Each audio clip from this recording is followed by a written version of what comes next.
From the Creating a Podcast main page, you can find many guides to help with the overall process. But let's start with finding some open content that we can use for the intro of our micro podcast project. There are a lot of different options for finding openly licensed music and other openly licensed sounds.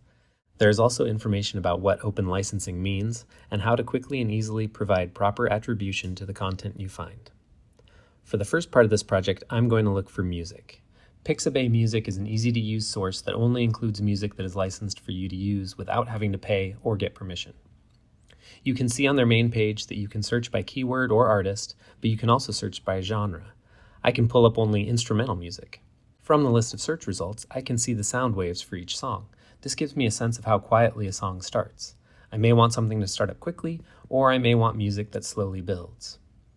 I can also click anywhere on the sound wave to play the song at that position.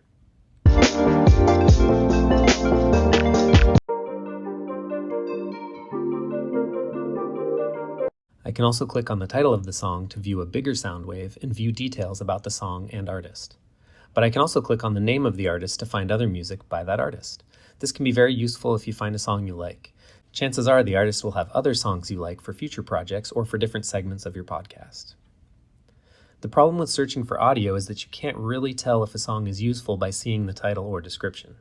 You have to play it and listen to be sure that it is what you want. You don't necessarily have to listen to the entire song. If you just want to use it for the intro, you may only need to listen to the first 15 or 20 seconds. But you will have to listen to a few songs before finding what you want, and that can make this a fairly time-consuming process. But I have already looked at these and found one that I like and I want to use, Reflected Light. So when I click on the song title, I can see the download button and the details about the song, like who the creator is, and some links to their other sites and projects.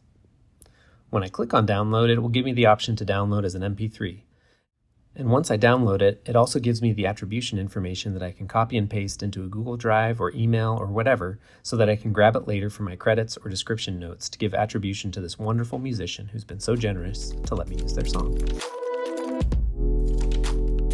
Another important aspect of creating a soundscape is to include some other types of sounds, like ambient noise or something that helps immerse the listener into your story. For my project, I want some sounds to go with hiking. I don't yet know what I'm looking for, but I'm going to search for some options. I'll go back to the open content page of the Creating a Podcast guide, and you'll see that Pixabay is also listed as having thousands of sound effects. It's just a different corner of the Pixabay open content site that includes shorter sound clips. By the way, Pixabay has openly licensed videos, photos, vector graphics, and much more for your next visual project. But let's take a look at a new source for our open content, Sound Bible. Sound Bible is similar to Pixabay, except that some of the content is licensed so that you are required to provide attribution. But it's all free and you don't need to create an account, so it's very easy to use, and it's been a long-time favorite of mine. You see here that there are some sounds listed on the home page with some suggested searches at the bottom of the page. This can be a good place to start if you aren't yet sure what you're looking for.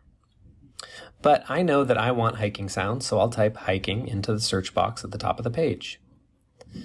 And just like Pixabay, I can see the sound waves and quickly see how long each clip is. I can preview them by clicking the play button and skip through to any point on the sound wave. I'm looking for something that is at least 10 to 15 seconds long, so a couple of these are too short.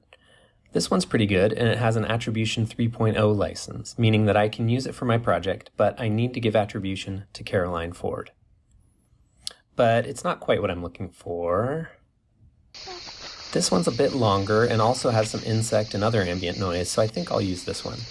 It has a public domain license, so just as with Pixabay, I'm not required to give attribution, but for classwork, you should be sure to do so. With Sound Bible, I can download either MP3 or WAV files. For most projects, either is fine, but WAV files will be better quality and will also be larger files. I'm just going to use the MP3 file.